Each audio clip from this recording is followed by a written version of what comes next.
السلام عليكم ورحمة الله وبركاته. أهلا وسهلا فيكم يا جماعة.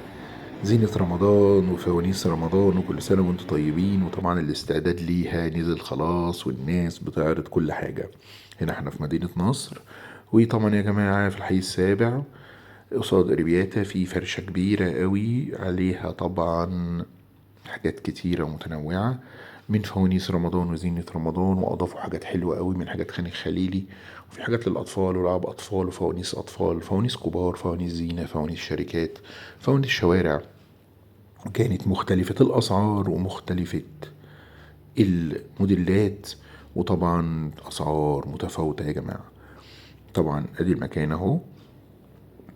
ادي يا جماعة الفوانيس وادي الفرشة. كانت الأسعار بتختلف، يعني ده كان عامل 3.5، اللي وراه 2000 جنيه، واللي فوق ده بيلعب في 1000 جنيه مثلا، وال500 جنيه 600 جنيه.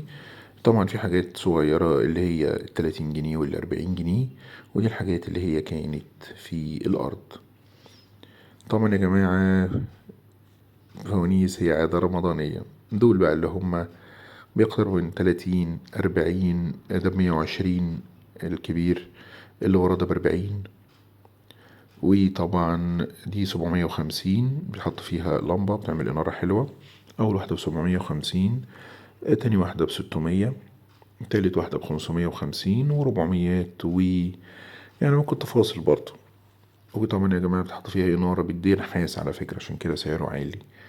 وطبعا النجوم بقى وشغل رمضان والفوانيس دي برضه أسعارها 400 500 600، وده عامل 4000 جنيه.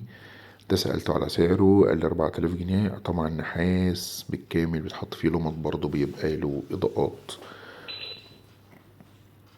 النحاس طبعا لو بيجنزر ولا حاجة فبيتجلي أو بيتعمل بمادة بيرجع تاني لونه الطبيعي، اللون النحاسي الجميل اللي انت شايفه. تمام. وكانت هنا طبعا أسعار متفاوتة جدا.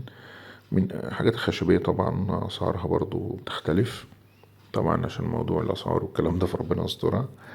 عندنا طبعا طبل بقى وحاجات الصغيرة بتاعة اللعب الأطفال والكلام ده، ودول برضو نفس الكلام. أول 3.5، في 2. وكل سنة وانتم طيبين وعود الأيام عليكم.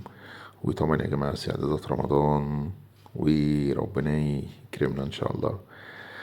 طبعا لا تنسى الاشتراك في القناة، ولا تنسى تفعيل زر الجرس، ونترككم بقى تبصوا على الحاجة كلها.